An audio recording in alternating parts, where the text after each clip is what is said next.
Hello students, welcome again for solid state class for chemistry 12th। तो काफ़ी बच्चे आ गए हैं। वैसे एक बार हेलो कर लेता हूँ सभी से।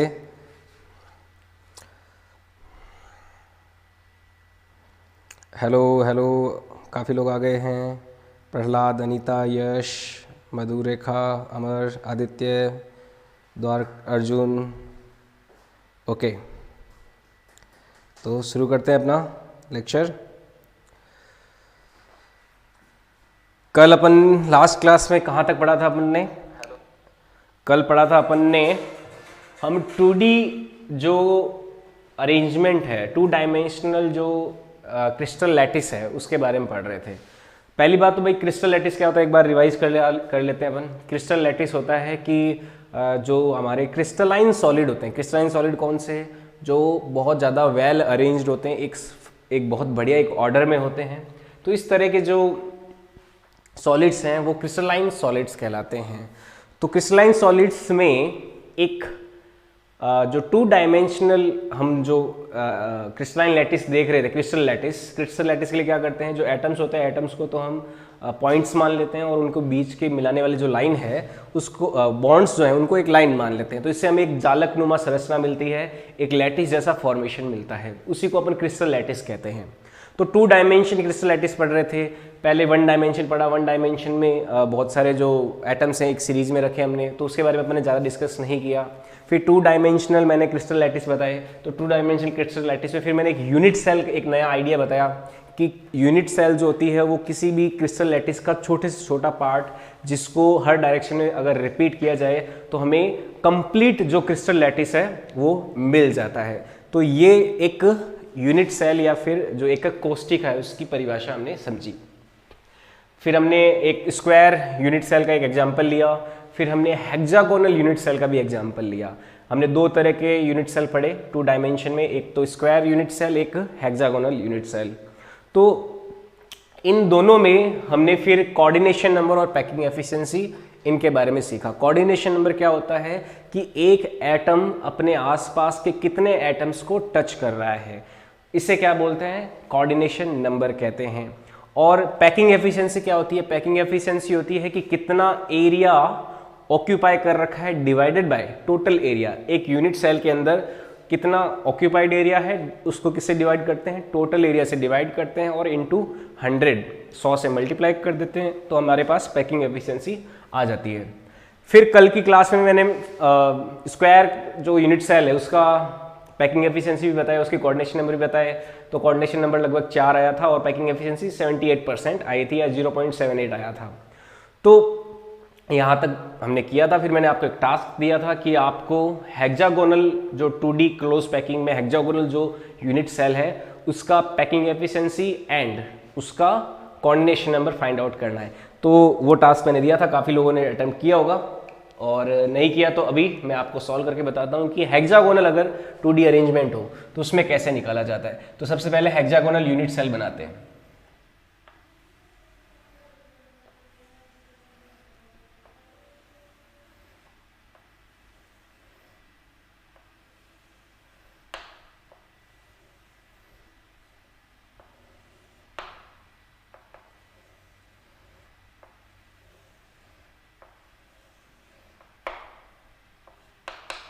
ये है एक हेक्सागोनल पैकिंग 2D डायमेंशन में।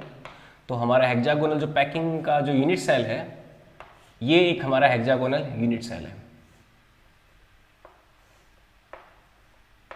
इस तरह से।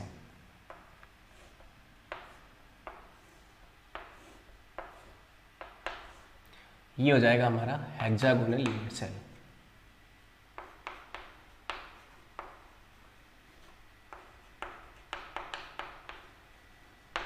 षटकोणीय एकक कोष्ठिका इसे कहते हैं।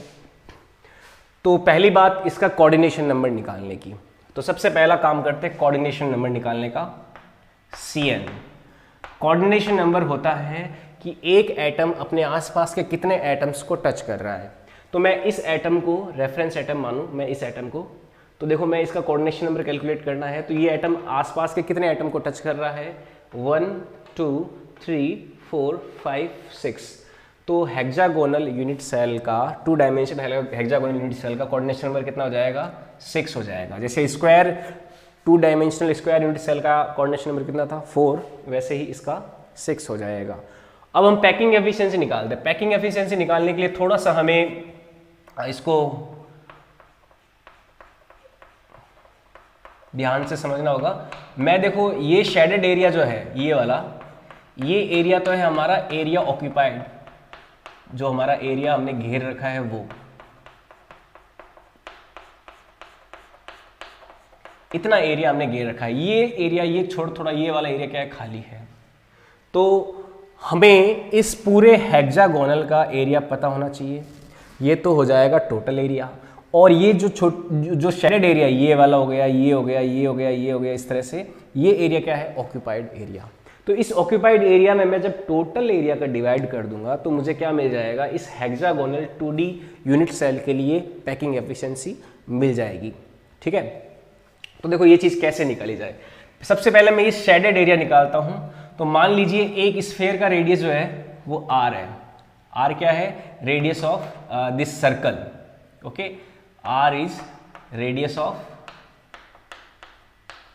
सर्कल। इस सर्कल का जो रेडियस है वो r माना। तो ऑक्यूपाइड एरिया निकालना पहले, ऑक्यूपाइड एरिया, घेरा गया क्षेत्रफल। देखो ये जो क्षेत्रफल है, ये वाला जो एरिया है, ये इस पूरे सर्कल का 1/3 है। कैसे, अगर मैं इस एंगल की बात करूं तो ये एंगल 120 डिग्री का होगा। ये पूरा सर्कल 360 डिग्री से बनता है। मैं इसको थोड़ा सा और इलोबरेट करता हूं। अगर मैं इसको जूम करके देखूं तो इतना एरिया है ये,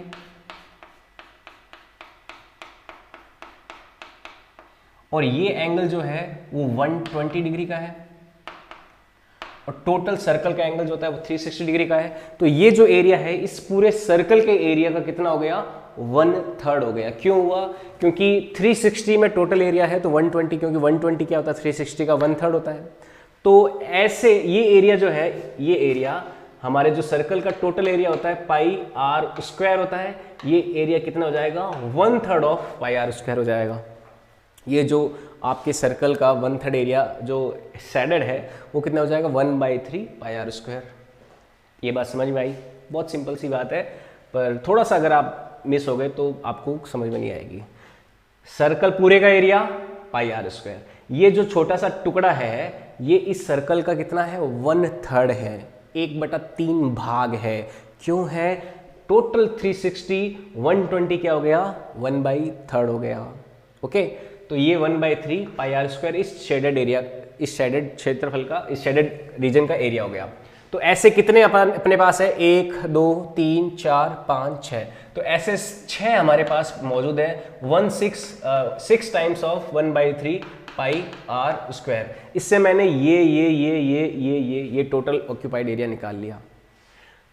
प्लस इसके साथ और जो है ये एक पूरा सर्कल जो है अपना एरिया घिरे हुए है। इस सर्कल का एरिया तो कितना हो गया πr² हो गया। तो टोटल ये जो 6 टुकड़े हैं 1/3 πr² के, उसमें मैं इस सर्कल का एरिया और ऐड कर देता हूं, तो ये हो जाएगा प्लस में πr²।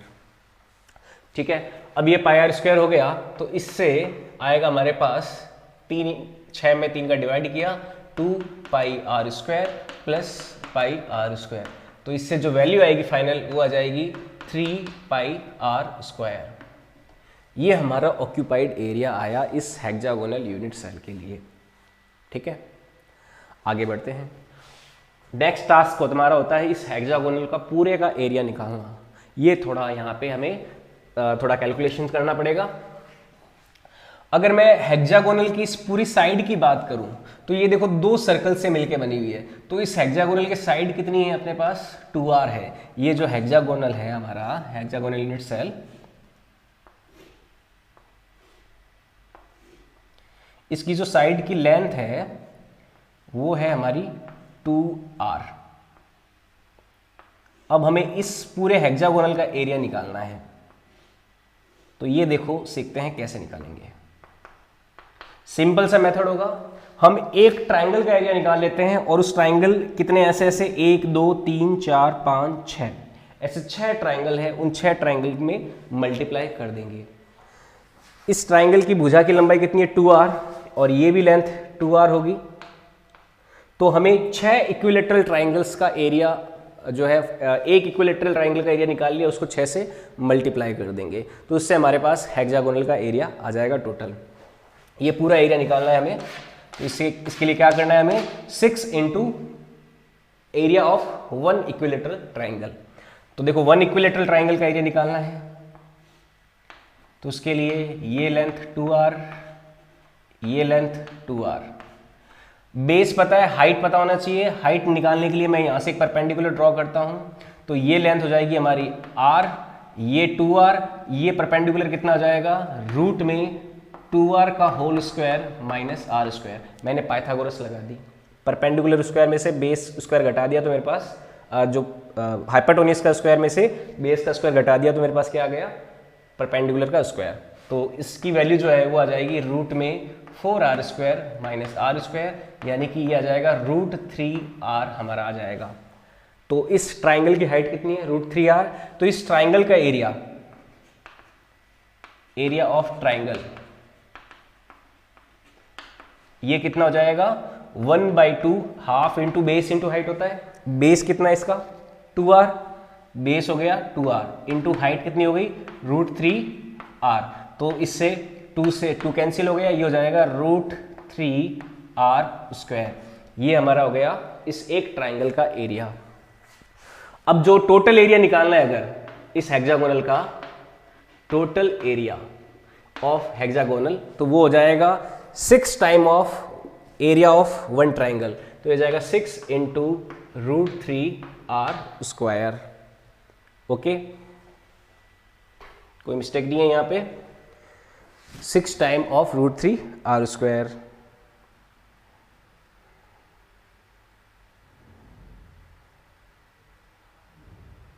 ये हो जाएगा एरिया ऑफ हेक्सागोनल।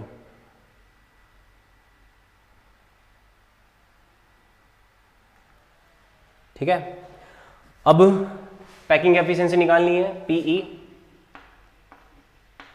तो एरिया ऑक्यूपाइड ये तो हो गया 3 pi r square divided by total area, ये हो जाएगा 6 root 3r square. r square से r स्क्वायर कैंसिल हो गया, इंटू 100 कर देते हैं पैकिंग एफिशिएंसी के लिए। तो जो पैकिंग एफिशिएंसी की वैल्यू है हमारे पास वो हो जाएगी 3 पाई अपॉन 6 रूट 3 इंटू 100। जब पाई की वैल्यू रखेंगे हम 3.14 और रूट 3 की वैल्यू रखेंगे 1.73, तो 3 इंटू 3.14 या फिर रूट 3 से रूट 3 ऊपर चला जाएगा तो ऊपर मैं रख दूंगा रूट 3 टाइम्स पाई या फिर 1.73 इंटू 3.14 अपॉन 6 इंटू 100। तो इसको जब कैलकुलेट करेंगे तो जो पैकिंग एफिशिएंसी आएगी हमारी वो आ जाएगी 91%। 91% पैकिंग एफिशिएंसी आ जाएगी हमारी हेक्सागोनल यूनिट सेल की। तो इस तरह से इस सवाल को किया जाएगा। नोट कर लीजिए, देखते हैं आपको समझ में आया नहीं आया, कोई डाउट आया तो पूछ लीजिए। थोड़ा सा मैथमेटिक्स है यहाँ पे। 91% बिल्कुल। गुड आफ्टरनून अमर बंजारा। 74 नहीं, कोऑर्डिनेशन नंबर 6 सही है, बिल्कुल सही है। तो पैकिंग एफिशिएंसी कितनी आ गई 91% आ जाएगी।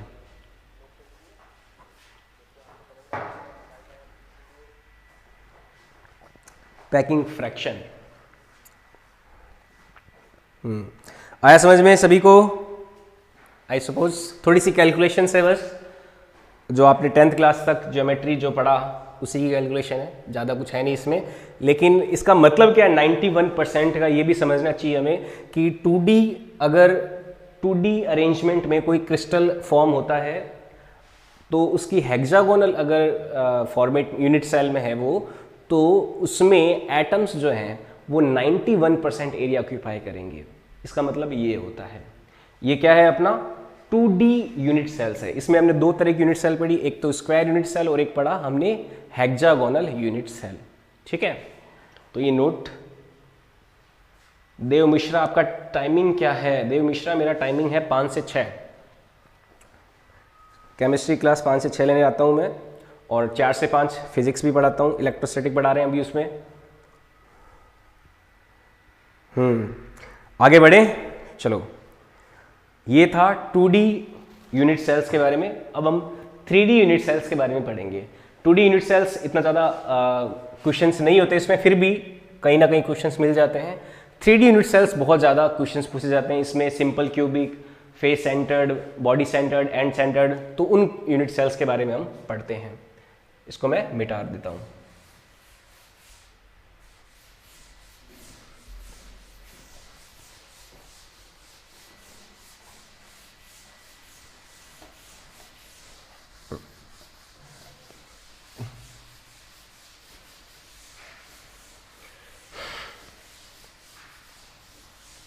जो पहली बार देख रहे हैं इस लेक्चर को, वो पहले 2 वीडियोस बना चुका हूं मैं, उन लेक्चर्स को देख सकते हो, रिकॉर्डेड है पहले से वो। हालांकि ये समझ में आ जाएगा आपको डायरेक्टली भी। इसमें यूनिट सेल वगैरह, ये क्रिस्टल लैटिस, ये सब थोड़ी नई जानकारियां हैं। तो थोड़ा सा अगर आप ध्यान से समझोगे, चीज़ों को सुनोगे, तो आपको पूरा समझ में आ जाएगा।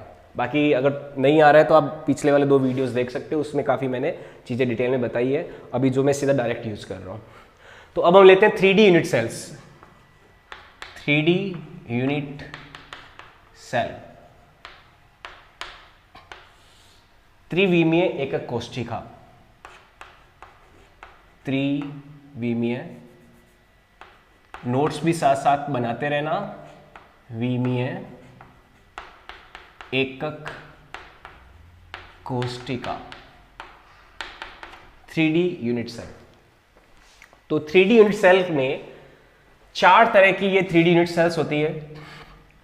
एक तो होती है सिंपल क्यूबिक, सबसे पहली जो हम पढ़ते हैं वो होती है सिंपल क्यूबिक, साधारण घनीय।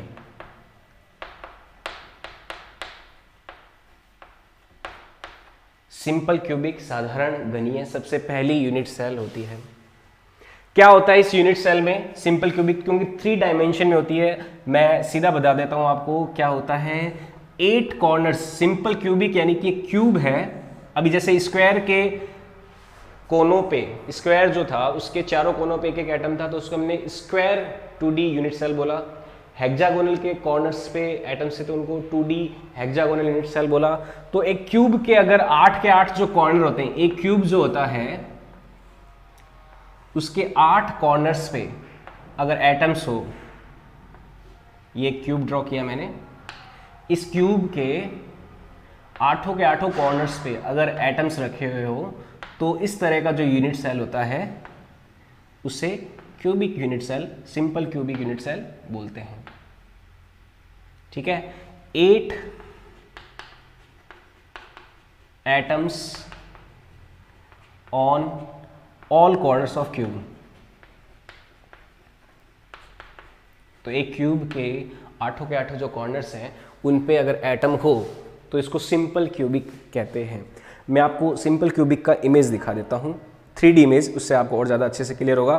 अभी देखो मैंने ये जो डॉट्स लगाए हैं, ये डॉट्स तो क्रिस्टल लैटिस स्ट्रक्चर में, जो क्रिस्टल लैटिस स्ट्रक्चर होती है उसमें हम बहुत बड़े स्फीयर को क्या करते हैं, छोटे से डॉट से दिखाते हैं। तो ये डॉट ना होके एक बड़ा स्फीयर है, यहाँ पे भी एक बड़ा स्फीयर है, ये दोनों स्फीयर आपस में टच कर रहे हैं। मैं आपको इसमें सिंपल क्यूबिक का एक डायग्राम बताता हूँ।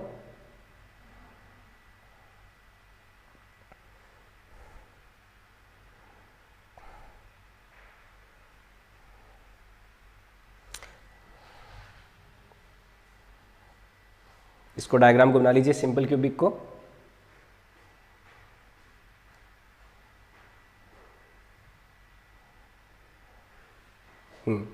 देखिए इस तरह से मैं कैमरे के पास में ले आता हूँ।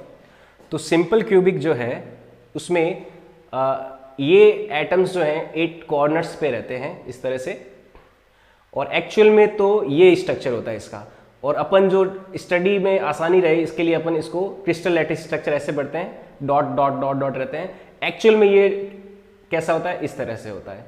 8 कॉर्नर्स पे 8 एटम्स हैं, और ये इस यूनिट सेल का जो हिस्सा है, ये एटम यहाँ पे दिखाई दे रहा है। ठीक है, तो एक्चुअल में 3D विजुअलाइजेशन जो है इस तरह से होता है। ये होता है सिंपल क्यूबिक।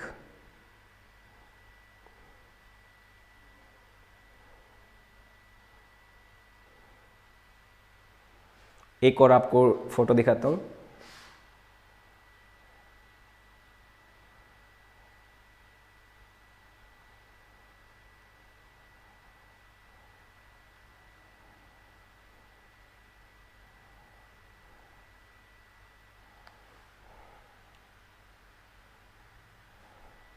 ये देखिए,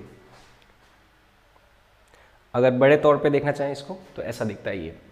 ये है सिंपल क्यूबिक। लेकिन अपन पढ़ते कैसे हैं इसको, इस तरह से, या फिर जो मैंने अभी लैटिस स्ट्रक्चर बनाया उसका उस तरह से, ताकि हमें पढ़ने में आसानी रहे। यहाँ पे आप देख सकते हो कि जो कॉर्नर के एटम्स हैं वो एक दूसरे को टच कर रहे हैं, ये एटम एक दूसरे को टच कर रहे हैं, ये एटम्स एक दूसरे को टच कर रहे हैं, ये एटम एक दूसरे को टच कर रहे हैं। तो कहने का मतलब क्या है कि ये दोनों एटम, ये सारे एटम्स एक दूसरे को टच कर रहे हैं। अच्छा, आपको और ज़्यादा इसको फील करना है तो अभी आप जिस कमरे में बैठे हो उस कमरे को एक क्यूब की तरह कंसीडर कीजिए, और जो कॉर्नर्स है आपका, सारे जितने भी कॉर्नर्स है आपके एक रूम में भी 8 कॉर्नर्स होंगे, 8 कॉर्नर्स पे आप 8 एटम्स को रख दीजिए। वो जो अरेंजमेंट होगा वो कैसा अरेंजमेंट होगा, सिंपल क्यूबिक का अरेंजमेंट होगा। This arrangement will be of arrangement of simple cubic. ये होता है सिंपल क्यूबिक का अरेंजमेंट। ठीक है, तो आई होप आपने विजुअलाइज किया होगा इसको। अब मैं नेक्स्ट टाइप ऑफ यूनिट से लेता हूं इसमें, face centred. Next type of unit cell है। अच्छा, इसको एक छोटा वर्ड भी देते हैं, एससी। सिंपल क्यूबिक को एससी भी बोलते हैं। दूसरा है फेस सेंटर्ड, इसके बाद ले लेंगे। इसके बाद में एक होता है body centred unit cell. Body centred unit cell,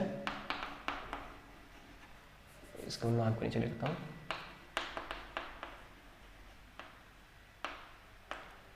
इसका हिंदी में नाम होता है काय केंद्रीय एकक कोष्ठिका। काय केंद्रीय एकक कोष्ठिका। इस यूनिट सेल में क्या होता है, सेम वही वापस हम एक क्यूब बनाएंगे।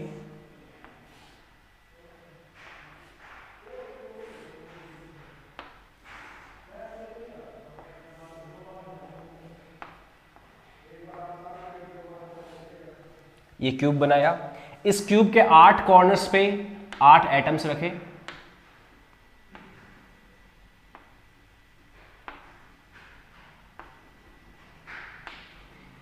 बॉडी सेंटर्ड, यानी कि इस पूरी बॉडी के एक सेंटर में एक एटम एक्स्ट्रा आ जाता है यहां पे। ये बॉडी सेंटर का स्ट्रक्चर होता है। इसको विजुअलाइज करते हैं, इमेजिनेशन में लेके आते हैं। आप जिस कमरे में अभी बैठे हो, आपने 8 कॉर्नर्स पे 8 एटम तो लगा दिए। अब आप कमरे का जो सेंटर है यहां पे आपके जस्ट बीच में, बीचों बीच जो कमरे का जो सेंटर है, इस क्यूब का जो सेंटर है उस पे गौर कीजिए। वहां पे एक एटम और पड़ा है बहुत बड़ा सारा। तो इस तरह का जो अरेंजमेंट होता है वो बॉडी सेंटर्ड अरेंजमेंट कहलाता है, बीसीसी कहलाता है। मैं इसका भी एक आपको इमेज दिखाता हूं। ये है 8 atoms on corner, 8 atom corner पे है, and 1 atom at centre of cube. तो इस तरह का जो अरेंजमेंट है वो क्या कहलाता है, हमारा बॉडी सेंटर्ड यूनिट सेल कहलाता है। तो ये नोट कर लीजिए। मैं आपको एक इमेज दिखाता हूं, एक बार पूछ लेता हूं कमेंट सेक्शन में। हेलो, बहुत बढ़िया, वेल डन।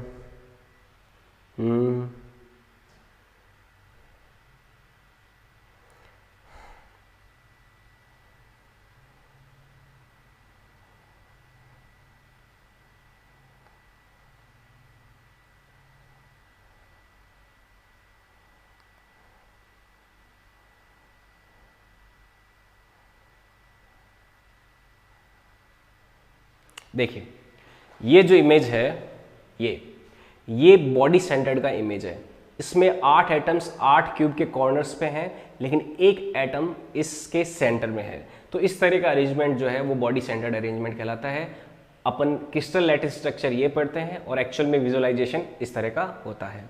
तो ये हमें ध्यान रखना है बॉडी सेंटर के लिए, ठीक है। एक दिन मैं आपका प्रेजेंटेशन का एक शो भी रख दूंगा जिसमें अपन और ज़्यादा इन डिटेल में देखेंगे। बाकी इन इमेजेस से आपको काफ़ी क्लियरेंस मिल चुकी होगी, काफ़ी आइडिया लग चुका होगा। अगर कोई डाउट अभी भी है, अगर क्लियर नहीं हुआ तो मुझसे पूछ सकते हो। यस क्लियर है, क्लियर है। अमर को क्लियर हो गया।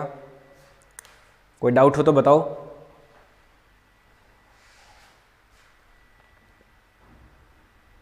हेलो मोहम्मद इमरान, हेलो लक्ष्मी, अमर, बीरबल, हेलो।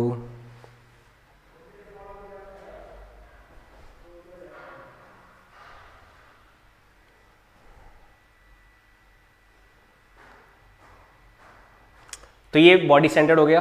नेक्स्ट लेते हैं face centred. Third type of जो यूनिट सेल है 3D में वो है फेस सेंटर्ड। अच्छा, इसका जो शॉर्ट फॉर्म होता है वो होता है BCC, BCC। नेक्स्ट लेते हैं type face centred unit cell. इसको शॉर्ट फॉर्म होता है FCC। इसे हिंदी में बोलते हैं फलक केंद्रित एकक कोष्ठिका। FCC को हिंदी में बोलते हैं फलक केंद्रित एकक कोष्ठिका। और इसका जो अरेंजमेंट है वो क्या होता है, इस वाले अरेंजमेंट में ही हमें थोड़ा सा मॉडिफिकेशन करना होगा। जो क्यूब है उस क्यूब के जो 8 कॉर्नर्स हैं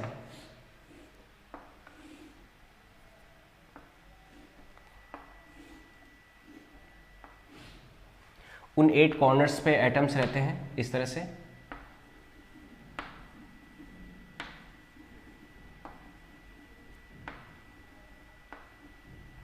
एट कॉर्नर्स पे 8 एटम तो होते ही होते हैं। इसके अलावा जो क्यूब के फेस हैं यहाँ पे इस तरह से, ये जो 6 के 6 फेस होते हैं, जो आपका रूम है उस रूम की जो दीवारें हैं उन दीवारों के सेंटर्स पे आप एक एक एटम रख दो। तो देखो मैंने साइड वाली left, right, left, up and down, इन चारों दीवारों पे एक एक एटम रख दिया। अब एक एटम मैं पीछे वाली दीवार पे रख रहा हूं और एक एटम मैं आगे वाली दीवार पे रख रहा हूं। देखो इसको विजुअलाइज करना। ये वाला एटम तो आगे वाला जो फेस है क्यूब के उसका एटम है, उसके सेंटर पे जो एटम है वो है।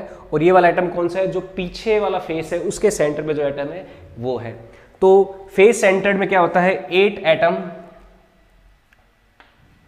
8 atoms on corner and 6 atoms on face centre of cube. तो ये FCC का स्ट्रक्चर होता है। FCC के स्ट्रक्चर में क्या होता है, 8 एटम्स तो कॉर्नर्स पे होते हैं, 8 के 8 एटम 8 कॉर्नर्स पे, और एक एक एटम जो है वो अलग अलग फेसेस के सेंटर पे होते हैं। इसका भी मैं आपको इमेज से बताता हूं। देखिए ये फेस सेंटर्ड यूनिट सेल होता है, 8 एटम्स कॉर्नर्स पे है और हर फेस पे एक एक एटम मौजूद है, ठीक है। और अगर आपके पास 12th क्लास का NCERT है तो NCERT में भी आप इसको देख सकते हो। NCERT की किताबों में भी ऐसे डायग्राम्स दिए हुए हैं, वापस एक बार दोबारा दिखा देता हूँ। ये फेस के सेंटर्स जो है, रेड वाले जो एटम्स है वो फेस के सेंटर वाले एटम है, और जो ब्लू वाले एटम्स है वो कॉर्नर्स के ऊपर वाले एटम है। और ऊपर आप देख सकते हो इसका क्रिस्टल स्ट्रक्चर, क्रिस्टल लैटिस जो स्ट्रक्चर है, लैटिस फॉर्म, वो देख सकते हो आप, ये लैटिस फॉर्म है। तो इस तरह से FCC को बनाया जाता है। FCC बनती है नेचर में, फेस सेंटर्ड अरेंजमेंट इसको कहते हैं। चेक करते हैं किसी को डाउट है। FCC, नो सर, कोई डाउट नहीं है, क्लियर हुआ, समझ में आया FCC के बारे में।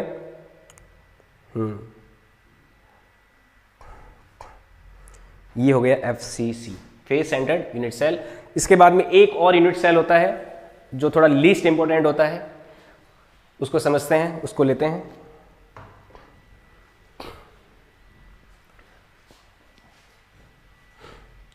इसको मैं हटा रहा हूं। 3 तरह की यूनिट सेल पड़ी, HC, BCC एंड FCC। एक और यूनिट सेल होता है end centred.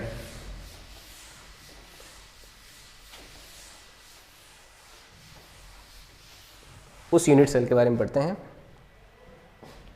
4th type of unit cell है एंड सेंटर्ड यूनिट सेल।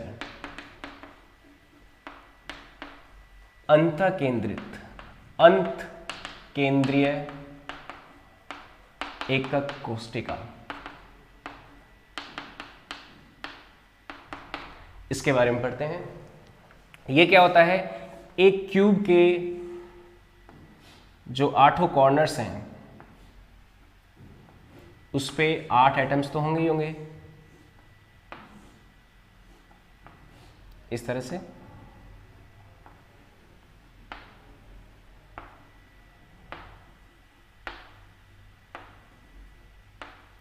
ये 8 एटम 8 कॉर्नर्स पे है। एंड सेंटर्ड यानी कि एंड के जो सेंटर्स हैं उनमें क्या होगा, एक एक एटम और होगा। तो एक एटम यहां पे होगा और एक एटम यहां पे होगा। केवल जो अपोजिट फेस जो होंगे, कोई भी 2 अपोजिट फेस जो है उन पे क्या होगा, एक एक एटम मौजूद होगा, एक एक एटम पाया जाएगा। तो एंड सेंटर्ड का स्ट्रक्चर क्या होता है, 8 atoms on corners and 2 atoms on opposite face centre.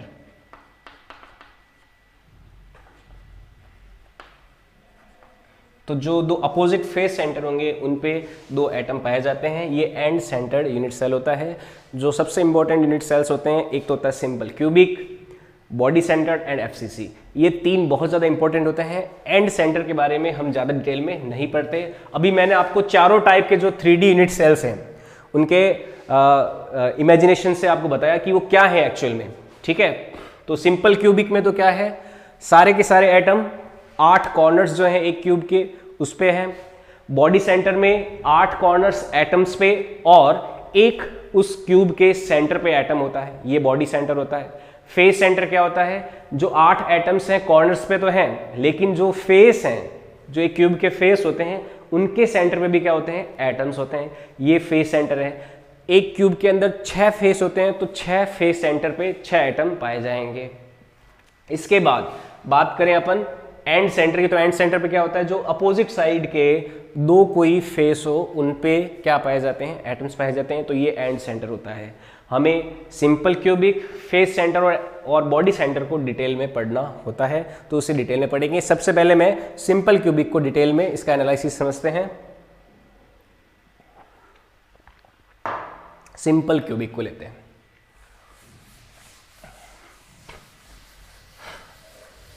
I suppose किसी को डाउट नहीं आया, चेक कर लेता हूँ किसी को अगर कोई समझने में प्रॉब्लम आई हो, क्योंकि आगे अब और ज़्यादा एनालिसिस करना है इन सब का।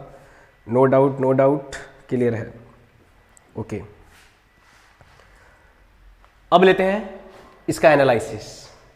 एनालिसिस को समझने के लिए सिंपल क्यूबिक का एनालिसिस करते हैं। सबसे पहले लेते हैं actual number of atoms. Actual number of atoms, वास्तविक परमाणुओं की संख्या।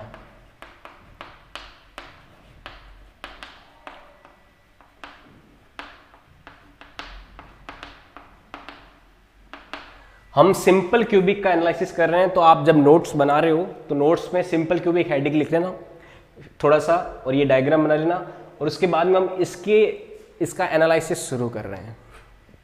तो एक्चुअल नंबर ऑफ एटम्स हमें सिंपल क्यूबिक में देखना है। तो सिंपल क्यूबिक में देखो एक्चुअल नंबर ऑफ एटम्स कितने होने चाहिए आपके हिसाब से। एक सिंपल क्यूबिक यूनिट सेल में एक्चुअल नंबर ऑफ एटम्स, आप बोलोगे सर 8 कॉर्नर्स है, 8 कॉर्नर्स पे 8 एटम्स है, तो कितने हो जाएंगे, टोटल 8 एटम हो जाएंगे। लेकिन ऐसा नहीं है। एक्चुअल में नंबर ऑफ एटम्स जो है, अगर गौर से देखें तो ये जो एटम है, ये एटम इस यूनिट सेल का तो पार्ट है ही। इसके अलावा जो इसके पास की जो यूनिट सेल है दूसरी, उनका भी पार्ट है ये।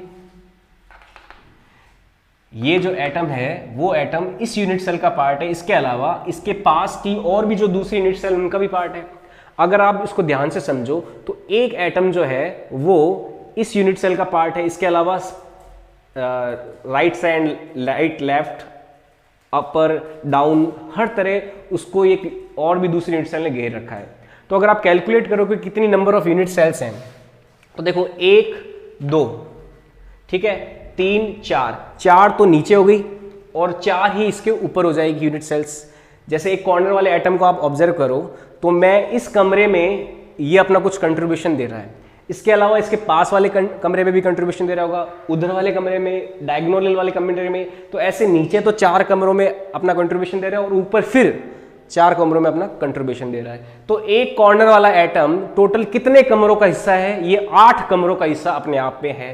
तो ये जो एटम है इस यूनिट सेल में कितना कंट्रीब्यूशन देगा? 1/8 पार्ट अपना कंट्रीब्यूशन देगा। तो contribution of one atom in unit cell, contribution of one atom in unit cell, तो एक एटम का यूनिट सेल में कितना कंट्रीब्यूशन हो जाएगा? 1/8 पार्ट हो जाएगा। ये कैसे समझे हम, मैं आपको इसको उस इमेज के माध्यम से बताता हूं जो इमेज मैंने आपको पहले दिखाई थी। ये देखिए, इस इमेज में ये आपकी सिंपल क्यूबिक स्ट्रक्चर है। इस इमेज में यहां पे आप देखोगे कि ये इस स्फीयर को पूरा पूरा नहीं बताया गया, क्योंकि इस क्यूब के अंदर इस स्फीयर का कितना हिस्सा कंट्रीब्यूट कर रहा है वो केवल 1/8 है। तो यहां पे इसको काटा हुआ है थोड़ा सा, है ना। तो इस काटा होने का मतलब क्या है? केवल ये 1/8 हिस्सा ही क्या कर रहा है? इस क्यूब के अंदर कंट्रीब्यूट कर रहा है। तो एक एटम जो है इस यूनिट सेल का, वो कॉर्नर वाला एटम इस यूनिट सेल के अंदर कितना कंट्रीब्यूशन दे रहा है? 1/8 दे रहा है। तो इस तरह से टोटल नंबर ऑफ एटम्स कितना हो जाएगा? ऐसे 8 एटम्स हैं, ये भी 1/8 दे रहा है, ये भी 1/8 हर कोई 1/8 दे रहा है। और टोटल कितने एटम्स हैं? 8 है। तो 8 × 1/8 तो टोटल कितने हो जाएंगे? 1 एटम हो जाएगा। तो इसका मतलब क्या है? एक्चुअल में ये जो एक सिंपल क्यूबिक यूनिट सेल है वो केवल एक ही एटम से मिलके बनी हुई है। इसका मतलब ये है केवल only 1 atom is utilised for forming of this unit. केवल एक एटम का ही खर्चा हुआ है इस सिंपल क्यूबिक यूनिट सेल को बनाने के लिए।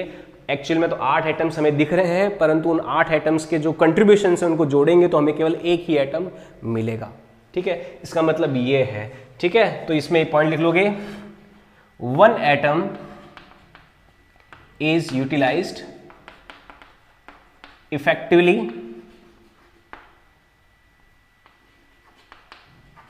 to form one simple cubic unit cell,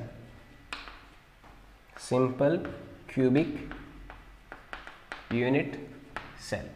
तो ये पॉइंट आप लिख लोगे। देखते हैं आपको क्लियर हुआ ये, इसमें कोई डाउट है किसी को? सिंपल में 1 बिल्कुल सही, 1 क्लियर है। बहुत सिंपल सी बात है, आई होप किसी को डाउट नहीं होगा इसमें।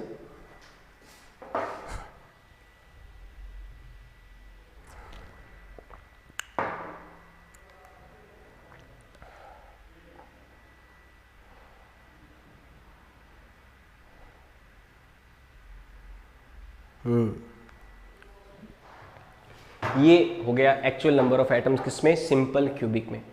अब सिंपल क्यूबिक में और भी कुछ टर्म्स हमें कैलकुलेट करनी होती है, निकालनी होती है। नेक्स्ट टर्म हम सिंपल क्यूबिक में निकालते हैं कोऑर्डिनेशन नंबर, यानी कि समन्वय संख्या इसको हिंदी में बोलते हैं। इसको मैं रब कर देता हूं, मिटा देता हूं।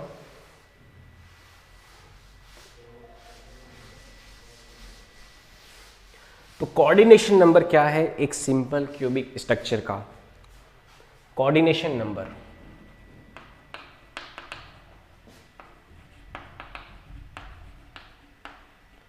कोऑर्डिनेशन नंबर हिंदी में शॉर्ट फॉर्म में इसको CN भी बोल सकते हैं।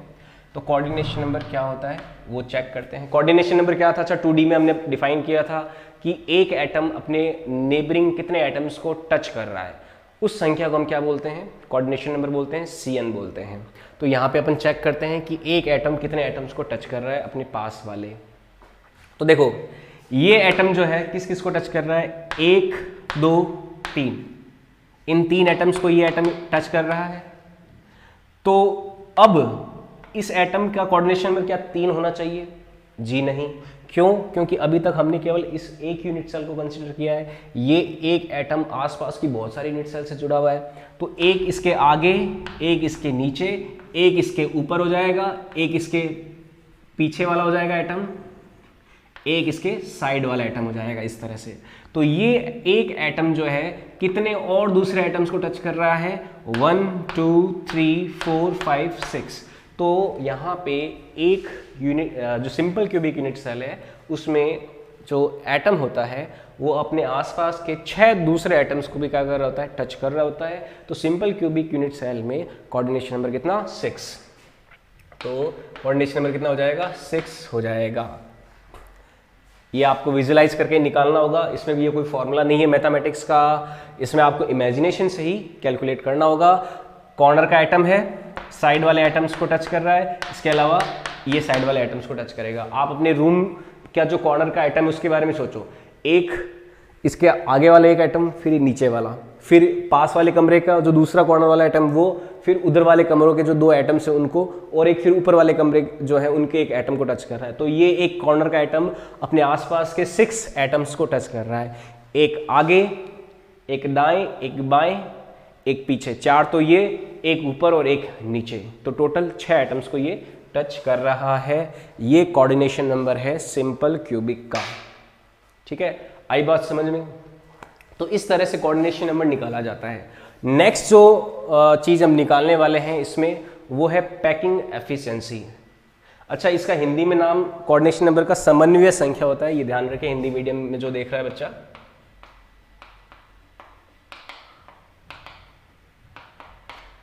नेक्स्ट जो अपन निकालेंगे वो है पैकिंग एफिशिएंसी, संकुलन दक्षता हिंदी में कहते हैं उसको। जैसे हमने 2D यूनिट सेल के लिए पैकिंग एफिशिएंसी निकाली थी, वैसे ही हमें 3D यूनिट सेल के लिए भी पैकिंग एफिशिएंसी निकालनी होगी।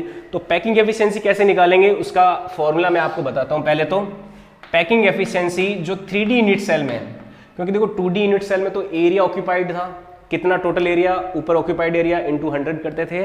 3D यूनिट सेल में एरिया ना होके अब क्या आ जाएगा, वॉल्यूम आ जाएगा। तो packing efficiency 3D unit cell की होगी वॉल्यूम ऑक्यूपाइड, एक ये फॉर्मूला लिख लेंगे, occupied divided by total volume into 100। तो 3D यूनिट सेल के लिए जब हम पैकिंग एफिशिएंसी निकालेंगे तो टोटल वॉल्यूम किसका, यूनिट सेल का। वॉल्यूम ऑक्यूपाइड कौन सा, जो एटम्स ने उस यूनिट सेल के अंदर ऑक्यूपाई किया है एक्चुअल में, तो उनमें टोटल वॉल्यूम का डिवाइड कर देंगे, 100 से मल्टीप्लाई कर देंगे, तो हमें क्या मिल जाएगी, पैकिंग एफिशिएंसी मिल जाएगी। तो इस तरह से हम पैकिंग एफिशिएंसी निकालते हैं अलग अलग 3D यूनिट सेल का। पैकिंग एफिशिएंसी के बारे में कल पढ़ेंगे अपन, आज जो है लेक्चर को यहीं पे ही रखते हैं, टाइम हो गया है। नेक्स्ट क्लास 6 बजे शुरू हो जाएगी, 10 मिनट का आपको ब्रेक मिलता है। और कोई भी जो डाउट आया है आप कमेंट सेक्शन में पूछ सकते हो। वीडियो को लाइक करें, शेयर करें, सब्सक्राइब करें, और अपने जो साथीगण हैं, क्लासमेट्स, उनको भी बताएं कि लाइव क्लासेस शुरू है। आप इनको रेगुलर अटेंड करते रहोगे तो बहुत जल्दी चीज़ों को समझ जाओगे, कोई दिक्कत नहीं आएगी। और अगर कोई प्रॉब्लम आती भी है तो वीडियो को दोबारा भी देख सकते हो, इसके लिए ये हमारा रिकॉर्ड रहता है। तो ठीक है, आज के लिए इतना ही रखते हैं, बाकी मिलते हैं कल की क्लास में वापस 4 बजे, 4 से 5 फिजिक्स, फिर 5 से 6 केमिस्ट्री 12th क्लास का। Okay, bye bye. नोट्स साथ साथ में बनाते रहना, और थोड़ा सा और चैप्टर होते ही मैं आपको डीपीपी जो है, अब यूट्यूब के जो नीचे वाला लिंक है वहाँ पे मैं एक आपको लिंक दूंगा, उस लिंक से जो आपका डीपीपी है वो डाउनलोड हो जाएगा, तो वो डीपीपी आप सॉल्व कर सकते हो। ठीक है, आज के लिए इतना ही, मिलते हैं कल।